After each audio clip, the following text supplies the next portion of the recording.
Ilan lamang ito sa mga daan-daan ng mga milking cows na pinapalaki at pinaparami dito sa dairy farm sa Lawak, Pangasinan para kuhanan ng gatas.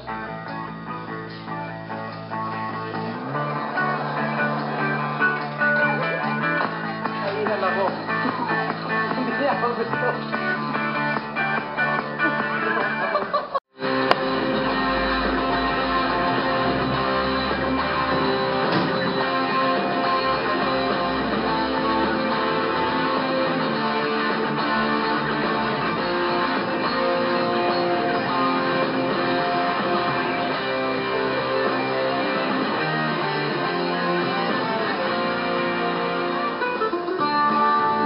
Malawak, magatas.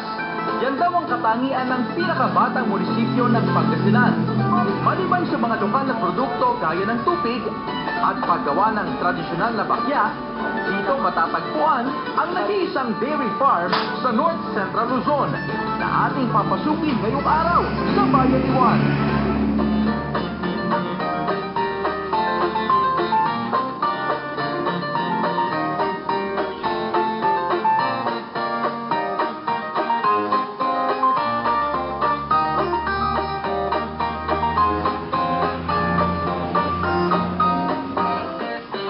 Gatas, ito na marahil ang pinakamasustansyang inumin sa mundo. Mula pagkabata, lahat tayo ay nakainom na nito. Kaya naman sa pinakabatang munisipyo sa Pangasinan, gatas ang nakikita nilang oportunidad para sa paglago ng ekonomiya at malusog na bayan. Sa Barangay Marabok sa bayan ng Lawak, matatagpuan ang nag-iisa at abot 6 na hektaryang dairy farm ng Pangasinan na sinimulang itayo noong 2004. Pag-aari ito ng ika-5 distrito ng probinsya na pinapatakbo ng multipurpose cooperative ng mga magsasaka.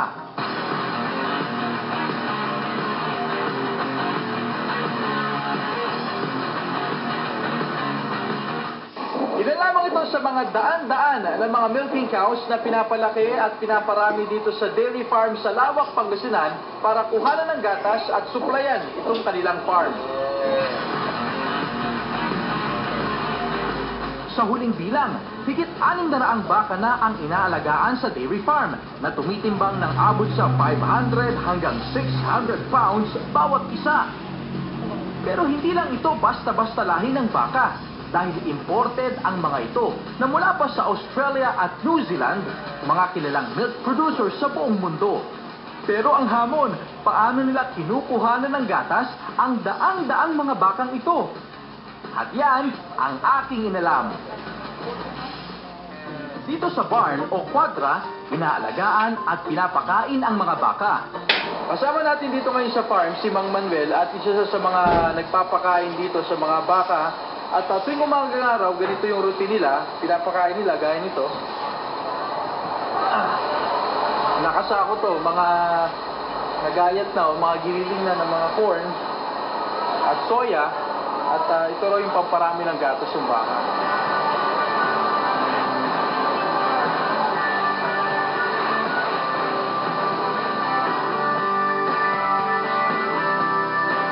Mula sa kwadra, pinapasulan papasok sa milking parlor ang mga baka. By batch ang pagkuha ng gatas sa kanila. Mula dito sa station na to, ito yung mga baka na next in line na gagatasan. Subukan natin ngayon na pastulan sila at magpapaturo tayo sa mga expert. Karamihan sa mga baka, turo o sanay ng kuhanan ng gatas. Pero hindi maiwasan ang mga pasaway. Anak ng baka naman, oh! Maraming natuloy pa.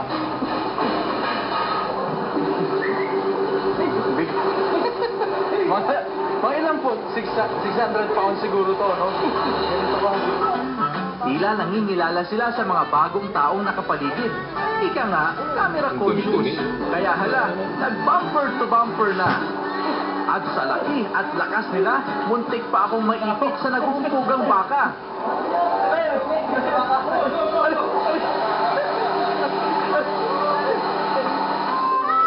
Susunod, paraan ng paggagatas. So ito yung tinatawag nila na portable milking machine na pinakukuha nila dun sa mga gatas ng cow dito sa dairy farm. Subukan natin. At at ang tubig at bakya industry ng Lawak, Pangasinan.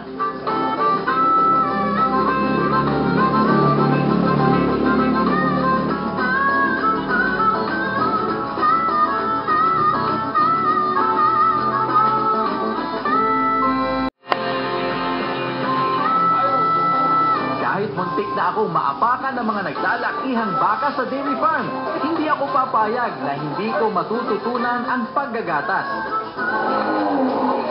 So sensitive sila sa amoy din? Yes, sir. So yung mga to parang medyo natatakot sila dahil may ibang tao dito sa farm. Traffic na. Hey! Pagpasok sa milking parlor ng 15 baka kada hilera, isa-isa silang huhugasan at susuriin bago kuhanan ng gatas. Ito ang madugong parte. Ayaw nyo isa eh. Ayaw nyo.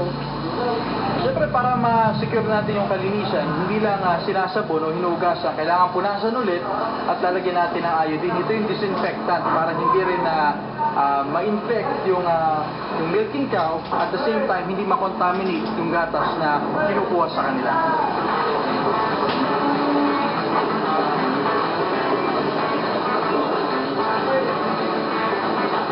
Dito pa lang, mahigpit na kasi ang proseso at ang grupo ni Ma'am Eileen ang tumitiyak na fresh ang napuproduce na gatas. Tuwitan pa lang ng baka, alam niya na kung ano. Kumain ba sila ng pork? Parang pare-pareho naman. Gamit ang CMT o California Mastitis Test, dito nakikita kung bad o good milk ba ang mga gatas. Tinitest ko natin kung malaman kung bad milk siya o good milk. Yun yung infected mastitis. Paano niyo po malalaman? Sir, may pang-test po tayo. Ito yung CMC California Mastitis. Ito, tinapatan mo yun. Ang machine shaking. Ayan. Ito yung nakikita natin mo. Ano yan? Kunyari infected ito, ano ang magiging kulay niya? Sir, ito po yung infected yung makikita mo patang sipon malapot siya. Dapat ganito. Oo, sir, yung clear. Dapat clear. So ito meron. Meron, sir. So paano yun? Hindi kukuhanan yan? Hindi ko kuhanan, sir. So, itong dalawa lang ang kukuhanan natin. At kapag pasado, tuloy ang proseso. So ito yung tinatawag nila na portable milking machine na pinangkukuha nila dun sa mga gatas ng cow dito sa dairy farm. Subukan natin. Yan, nakakabusan. Yan.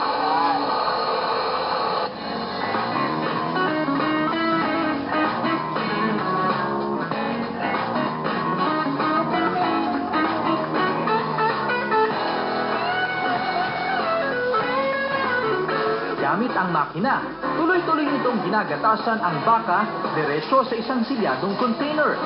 At ilang minuto lang, ready na ang fresh milk.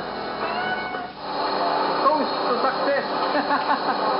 Ito talaga yung fresh na mula mismo dito sa farm na kinuha natin sa todo ng cow. Ito natin.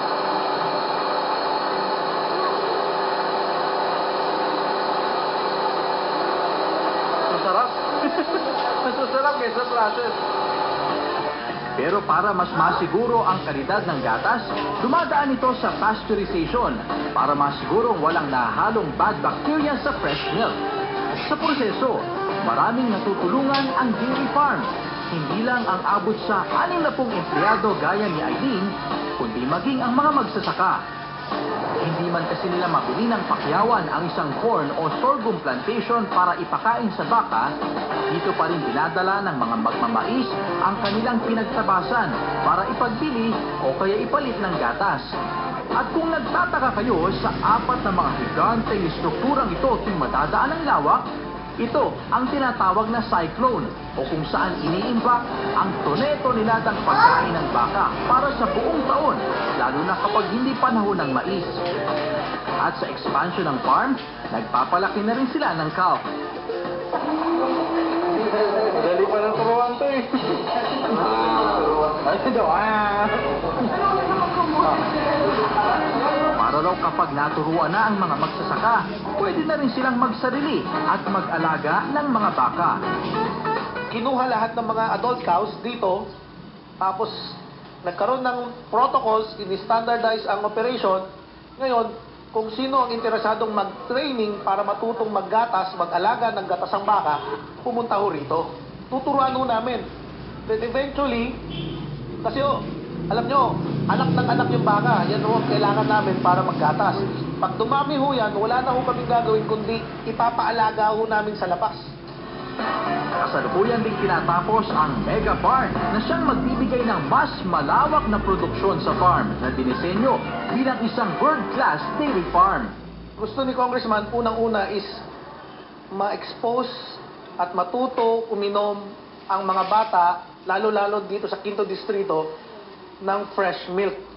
Walang iba, walang bawas, walang halo, kundi yung pinapakain nating mais, dayami at mga iba-ibang ingredients dito sa mga baka natin at napuproduce na gatas, pinapasteurize ng sarili nating processing plant para consistent ang lasa, may standard ang production para mabili ng mga bata, ng mga magulang ng mga bata yung gatas para painom sa mga bata.